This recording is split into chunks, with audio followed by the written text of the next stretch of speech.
실로암의 기쁨이란 제목으로 하나님의 말씀을 선포합니다. 한번 따라서 봅시다. 실로암의 기쁨. 인간이 발달한 과학 문명과 기술은 인과론적인 자연 법칙을 증명하고자 하는 끊임없는 노력 덕분이었습니다. 그래서 현대 사회를 지배하고 있는 우리의 사고는 인과론적, 인과의 법칙으로 살아갑니다. 이것이 된 결과는 어떠한 원인이 있기 때문이라고 하는 것이지요.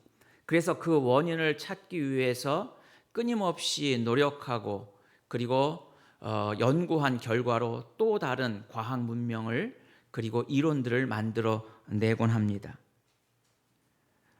그러나 우리는 인과응보의 관점으로만 살아갈 수 없는 존재인 것을 우리는 잘 알고 있습니다. 오히려 인과의 법칙으로 세상의 삶이 다 돌아가는 것 같지만 그러나 사실은 우리는 하나님의 은혜로 살아간다라고 하는 사실이지요. 플라톤은 무신론은 영적 질병 환자라고 이야기합니다. 그렇게 최고의 철학자임에도 불구하고 모든 것을 원인을 찾다 보면 그 원인의 제일 첫 번째 원인은 바로 하나님이 되신다라고 하는 것이지요. 인간이 세상의 자연을 개발하고 활용하지만 이것이 존재하는 제일 원인은 바로 하나님으로부터 시작되고 있습니다. 그래서 하나님을 믿지 않는 사람들은 결국 인과 법칙에서 벗어나는 삶을 살아가게 되는 것이지요. 그 제일 원인이 하나님임에도 불구하고 그 하나님을 부정하며 살아가고 있습니다. 우리는 그래서 이 인과의 법칙이 우리의 모든 것을 지배하며 살아갑니다. 그러나 우리는 인과의 법칙으로 살아가는 것이 아니라 하나님의 은혜의 법칙으로 살아가는 사람들입니다. 내가 부족한 존재임에도 불구하고 내가 죄인임에도 불구하고 하나님께서는 우리를 사랑하시고 우리를 용서하시고 그리고 우리를 하나님의 자녀로 삼아 주셨습니다. 그럼에도 불구하고 우리를 사랑하시는 하나님, 그 하나님의 은혜 없이는 살아갈 수 없는 것이 우리들의 삶입니다. 그런데도 우리는 끊임없이 인과 법칙에 따라서 원인을 분석하고 그 원인을 극복하면 모든 것이 다 해결될 수 있는 것처럼 착각 속에 살아가고 있지요. 오늘 본문에 나면서부터 맹인된 사람이 있었습니다. 그는 날 때부터 맹인이었기에 세상을 한 번도 바라보지 못한 사람이었지요. 예수님이 그 맹인을 보고 계실 때 제자들이 묻습니다. 선생님, 저 사람 맹인은 누구의 죄로 인한 것입니까? 부모의 죄 때문입니까? 아니면 저 사람의 죄 때문입니까? 제자들은 그가 앞을 보지 못하는 원인이 어디에 있는지 묻고 있습니다. 개인의 죄 때문입니까? 부모의 죄 때문입니까? 우리는 때로는 이런 이야기를 듣습니다. 전생에 내가 무슨 죄를 지어서 내가 과거에 무슨 잘못해서 내가 이렇게 고생을 하는가? 그러나 우리는 전생의 잘못도 그리고 우리의 잘못의 결과도 결코 아니라 하나님이 우리의 삶 가운데 지금 역사하시는 하나님의 은혜를 우리는 볼 수 있어야 한다라고 하는 것이죠. 사람들은 눈에 보여지는 현상에 초점을 맞추고 있습니다. 우리 역시도 마찬가지입니다. 사람에게 집중합니다. 보여지는 현상에 우리는 집중합니다. 그래서 제자들 역시도 나면서 맹인된 저 사람의 원인이 어디에 있고 저 맹인된 자의 현상을 보고 그 사람을 보면서 예수님께 그 원인을 묻고 있지요. 그러나 예수님은 그 현상과 그리고 원인을 말씀하시지 않습니다. 3절 말씀에 예수님은 이렇게 대답하십니다. 이 사람이나 그 부모의 죄로 인한 것이 아니라 그에게서 하나님이 하시는 일을 나타내고자 하심이라. 그가 나면서부터 앞을 보지 못하고 맹인된 것은 그 사람의 죄의 결과도 아니고 그 부모의 죄의 결과도 아니라는 거예요. 하나님께서 그 사람을 통해서 일하시고 그 사람을 통해서 행하실 하나님의 놀라운 섭리와 은총이 그 사람에게 있다는 것이지요. 우리는 원인과 결과를 이야기할 때마다 끊임없이 과거로 돌아가려고 합니다. 지금의 결과는 과거의 원인 때문이라고 하는 것이죠. 그래서 끊임없이 과거의 잘못과 과거의 원인을 찾아서 미래에 좀 더 나은 삶을 살고자 합니다. 그것이 결코 잘못됐다는 것이 아닙니다. 그러나 우리는 원인을 찾으려 하면 끊임없이 우리의 삶은 과거 지향적인 삶이 될 수밖에 없다는 것이죠. 주님은 말씀하십니다. 그에게서 하나님이 하시는 일이 있다. 하나님이 앞으로 하실 미래에 계획해 놓으신 그 하나님의 놀라운 섭리와 은혜가 그 나면서 맹인된 자 가운데 있음을 말씀해 주시고 있는 것이죠. 결국 원인에 따라 살아가는 인생들은 끊임없이 과거 지향적일 수밖에 없습니다. 그러나 하나님의 은혜를 사모하고 하나님의 은혜를 따라 살아가는 사람들은 미래 지향적인 삶을 살아갈 수 있게 된다라고 하는 것이죠. 그렇다면 우리가 하나님의 계획과 섭리가 계시고 하나님의 뜻이 있는데 도대체 왜 나에게 고난이 있는가? 하나님의 섭리와 뜻이 계신데 왜 지금 저 맹인은 나면서부터 앞을 보지 못하는 그 고난과 고통의 삶을 살아가고 있는가 하는 거죠. 우리는 고난 속에서도 이게 내 죄의 결과요, 잘못의 결과가 아니라 고난 속에서도 하나님의 섭리와 하나님의 뜻을 깨닫고 발견할 수 있어야 한다라고 하는 사실입니다. 요즘 젊은 사람들은 하루에 한두 시간 정도 헬스클럽이나 혹은 자신의 건강을 위해서 시간들을 투자하는데 아끼지 않고 합니다. 온 땀을 흘리면서 온몸에 땀을 흘리면서 힘들게 버티면서 합니다. 그 이유는 무엇입니까? 자신의 건강을 위해서입니다. 자신의 미래를 위해서입니다. 학생들이 단잠을 이겨내면서 공부하는 이유는 무엇입니까? 과거에 그가 잘못했기 때문에 죄의 결과로 지금 잠을 자지 못하고 공부하고 있는 것입니까? 아닙니다. 미래를 위해서 잠을 이기고 공부하고 있는 것입니다.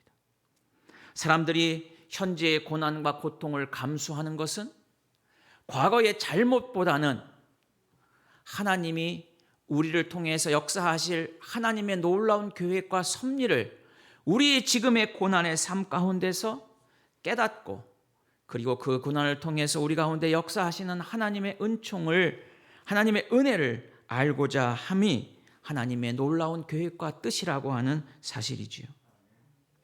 과거의 죄 때문이 아니라 미래를 위해서 우리는 지금의 고난을 믿음으로 감당할 수 있어야 한다라고 하는 사실입니다. 그래서 때로는 우리의 고난이 하나님의 놀라운 계획과 섭리이기에 변장된 복임을 우리는 깨달을 수 있어야 한다라고 하는 사실이지요. 고난 없이는 영광도 있을 수 없습니다. 고난 없이는 승리도 있을 수 없습니다.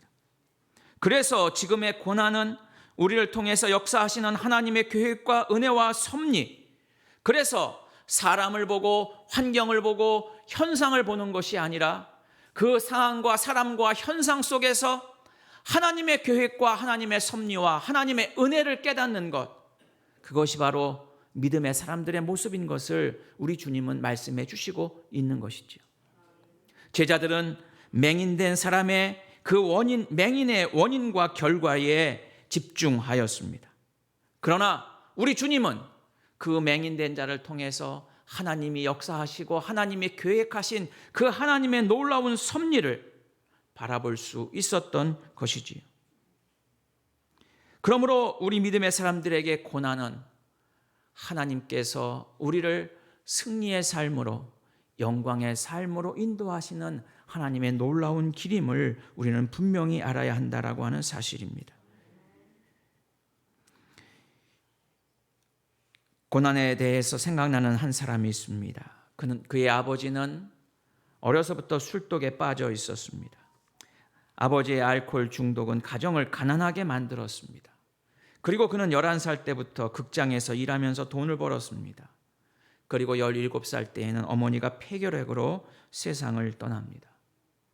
나이 30이 되었을 때 그는 귀가 들리지 않게 되었습니다. 그럼에도 불구하고 그는 그 고통 속에서도 좌절하고 절망하지 않습니다. 그 고통과 고난 속에서도 그는 자신이 할 수 있는 일에 묵묵히 최선을 다합니다. 그리고 마침내 그는 교향곡을 만들어냅니다. 베토벤 교향곡 9번 합창, 우리 찬송가에도 있죠. 기뻐하며 경배하세 영광의 주 하나님. 그는 바로 천재 작곡가인 베토벤입니다. 자신의 고난, 자신의 고통, 자신의 핸디캡, 그것에 머무는 자가 아니라 고난과 시련을 두려워하지 않고 우리 가운데 역사하신 하나님의 계획과 섭리를 깨닫고 한 걸음 한 걸음 미래를 향해 나아가는 것, 그것이 바로 오늘 우리가 살아가야 할 믿음의 사람들의 모습이라고 하는 것이죠. 두 번째로 오늘 우리는 이 소경에게 집중을 한번 해봅시다. 소경은 어떻게 눈이 뜨게 되었습니까? 6절 말씀에 예수님께서는 말씀을 하신 후에 땅에 침을 뱉어서 침을 뱉은 흙을 이겨서 그 맹인된 자의 눈에 바르셨습니다. 그리고는 7절 말씀에 실로암 목가에 가서 씻으라 말씀하십니다. 아마도 맹인이 눈을 뜨거나 잠깐이라도 볼 수 있었다면 자신의 눈에 바른 진흙이 예수님의 침으로 범벅된 흙이라고 한다면 아마 그 흙을 눈으로 바르는 순간 이 사람은 도망쳤을지도 모릅니다.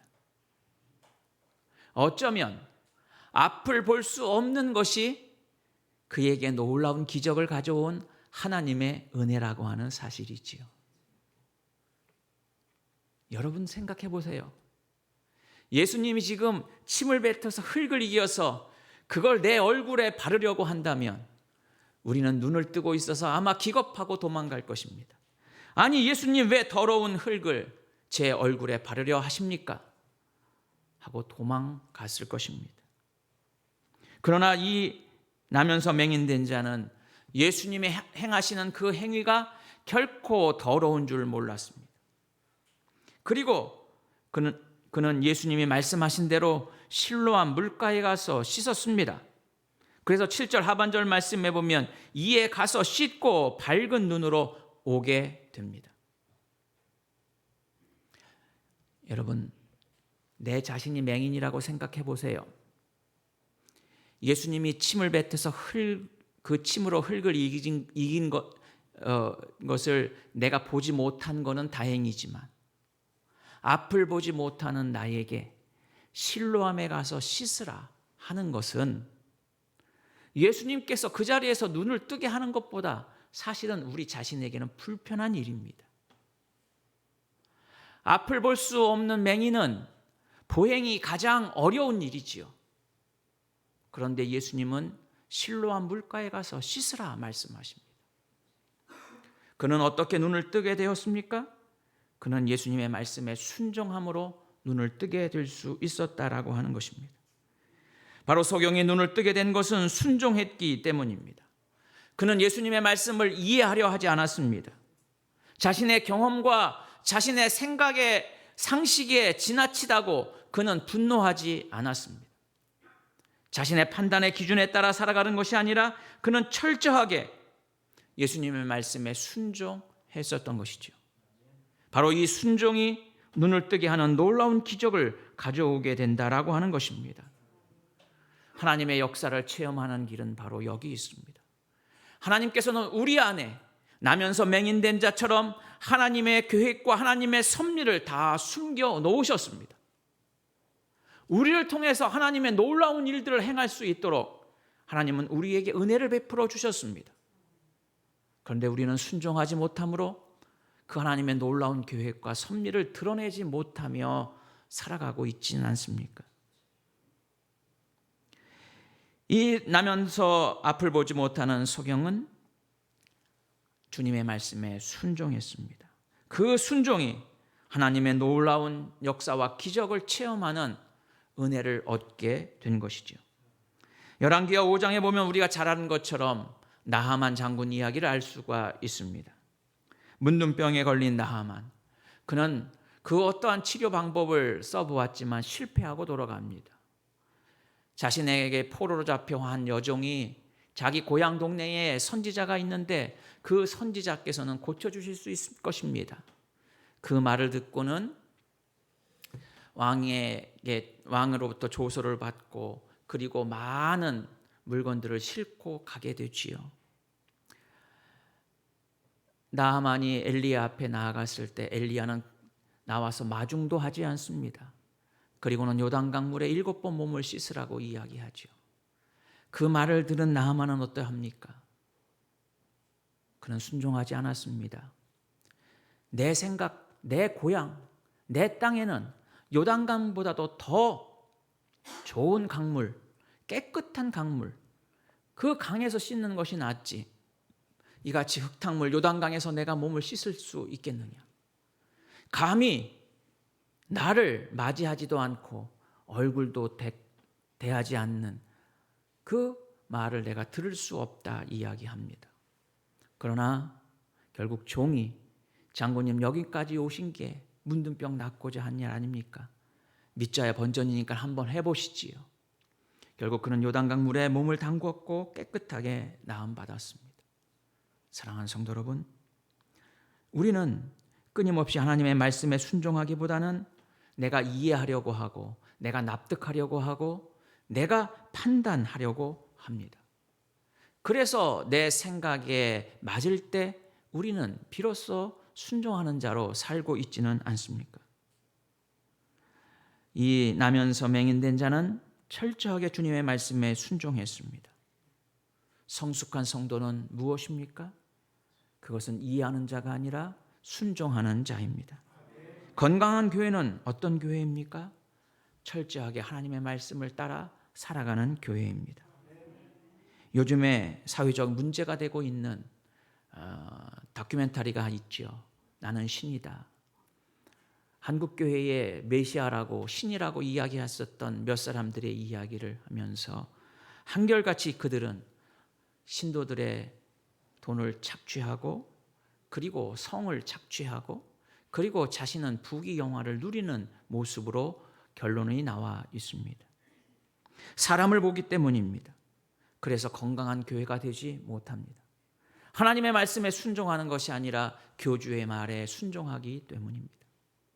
사랑하는 성도 여러분, 우리가 성숙한 그리고 건강한 교회가 되는 것은 바로 하나님의 말씀에 순종할 때 우리는 성숙하고 건강한 믿음의 삶을 살아가게 될 줄로 믿습니다. 내가 순종함을 통해서 하나님의 놀라운 기적을 나타내는, 드러내는 우리의 믿음의 삶이 될 줄로 믿습니다. 옛날에 착한 종과 게으른 종이 있었습니다. 주인이 이제 섣달 금음날 내일은 새해가 되니까 이제 다 종이 아니라 자유인이 되겠다고 이야기합니다. 그리고는 마지막 부탁을 하나 합니다. 가늘게 새끼를 꼬아서 길게 꼬아달라고 합니다. 그 말을 들은 이 불평이 많은 종은 아주 못된 주인이라고, 마지막까지 우리를 부려먹는다고. 그러나 충직한 종은 우리 마지막 오늘 밤만 하면 되니까 우리 마지막으로 주인의 요구에 부응합시다. 불평하는 종은 대충대충 굵게 짭니다. 그러나 충실하고 착한 종은 가늘고 길게 짰습니다. 다음 날 아침이 되자 주인은 이 종들에게 인사하며 이야기합니다. 이제 오늘부터 자유인이 되었으니 내가 선물을 주겠노라. 자, 창고에 가서 당신들이 꼬은 새끼줄에다가 엽전을 마음껏 담아 꿰어 가지고 가라고요. 불평하고 원망했던 그 사람은 굵게 새끼를 꼬아서 엽전이 들어갈 수 없었습니다. 그러나 마지막까지 순종한 그 종은 자신이 원하는 엽전을 마음껏 가져갈 수 있었습니다. 여러분들이 경영주라면 어떤 사람과 일하고 싶습니까? 하나님께서도 마찬가지입니다. 똑똑한 사람을 원하지 않습니다. 하나님은 하나님의 말씀에 순종하는 자를 원하시는 줄로 믿습니다. 듣고 천천히 생각해 보겠습니다. 내가 이해하면 행하겠습니다가 아니라 하나님의 말씀에 순종함으로 하나님의 뜻을 이루어드리는 여러분들의 복된 믿음의 삶이 될 수 있기를 바랍니다. 마지막으로 이 눈뜬 자에게는 사명이 있음을 우리는 보게 됩니다. 오늘 본문 7절 말씀에 보면 실로암은 번역하면 뭐라고요? 보냄을 받았다는 뜻입니다. 실로암은 무슨 뜻이라고요? 보냄을 받았다는 뜻입니다. 예수님께서 왜 이 맹인을 실로암에 가서 씻으라고 하셨을까요? 이제 맹인은 더 이상 맹인된 삶이 아니라 보냄을 받은 자로서의 삶을 살아가는 계기가 될 수 있게 하신 것입니다. 우리 주님은 우리를 하나님의 사랑으로 우리를 품어주셨습니다. 우리 주님은 주님의 사랑으로 우리를 위해 십자가에 죽으시고 우리를 용서해 주셨습니다. 이제 우리는 나면서 맹인된 자처럼 죽을 수밖에 없었지만 이제는 주님의 말씀으로 주님의 은혜로 이제 눈은 뜨는 자가 되었습니다. 그렇다면 우리는 어떻게 살아가야 할까요? 우리는 바로 보냄을 받은 자로서의 삶을 살아갈 수 있어야 한다라고 하는 사실입니다. 이 나면서 맹인된 자가 눈을 뜨고 지나가는 모습을 보고 사람들이 논쟁을 붙습니다. 8절 이하의 말씀에 뭐예요? 이웃 사람들이 이야기합니다. 저기 걸어가는 사람 저 사람 나면서 맹인되고 거린 거지 아니었는가? 비슷한 것 같기도 하고 맹인인데 어떻게 눈을 뜨고 다니지? 사람들이 의아해하죠. 그래서 누구는 맹인이 눈뜬 것 맹인이라 이야기하고 누구는 아니라고 비슷한 사람이라고 이야기합니다. 그러자 9절 말씀에 그가 이야기합니다. 뭐라고요? 9절 하반절에 보면 자기 말은 내가 그다. 내가 누구라고요? 맹인된 자였다는 거예요. 그런데 이제는 눈을 뜨게 되었다. 그러자 사람들이 묻습니다. 도대체 너 그럼 어떻게 눈을 떴느냐? 그때 그가 이야기합니다. 11절에 구체적으로 이야기합니다. 예수라는 사람이 진흙을 이겨 내 눈에 바르고 나더러 실로암 물가에 가서 씻으라. 내가 그대로 행하니 내가 이렇게 되었다. 이 눈뜬 자는 먼저 주님을 전하는 자로 변하게 되었습니다. 내가 나면서부터 맹인된 자였는데 예수님으로 인해서 내가 앞을 보게 되었다. 그는 자신 있게 주님을 전하기 시작합니다. 그리고 우리가 12절까지 읽었지만 17절 말씀에 예수님을 12절 말씀에 보면 그들이 이르되 그가 어디 있느냐 그렇게 묻자 나는 알지 못합니다. 예수님이 어디 계신지 잘 몰라요. 예수님이 누군지 잘 몰라요. 그가 아는 것은 예수라는 이름뿐이에요. 그런데 17절 말씀에 뭐라고 대답하냐면 그 예수님은 선지자입니다. 이렇게 대답합니다. 그리고 뒤에 마지막 38절에 예수님 앞에서 뭐라고요? 주여 내가 믿나이다. 예수님을 주님으로 고백합니다. 눈뜬 자는 예수님을 전하는 자, 아니 예수님을 주님으로 전하는 자가 바로 눈뜬 자로서의 사명을 감당하는 자의 모습인 것을 우리는 알아야 한다라고 하는 사실입니다. 하나님은 우리에게 사명을 주시기 위해서 맹인된 우리를 눈뜨게 하셨습니다. 주님은 우리에게 주의 복음을 전하는 사명자로 삼기 위해서 우리를 죄인이 아니라 하나님의 자녀로 삼아 주신 줄로 믿습니다. 사랑하는 성도 여러분, 예수 믿고 영적인 눈이 뜨였다면 이제는 주님이 주신 사명을 감당하는 믿음의 삶을 살아가야 될 줄로 믿습니다. 하나님의 긍휼과 하나님의 은혜로 말미암아 하나님의 구원받은 자녀로서 하나님의 말씀에 순종하고 주님이 주신 사명을 믿음으로 감당하는 여러분들의 복된 삶이 될 수 있기를 주의 이름으로 축원해 드립니다. 기도합시다. 참 좋으신 아버지 하나님 감사합니다. 하나님의 뜻이 우리 가운데 있음을 믿습니다.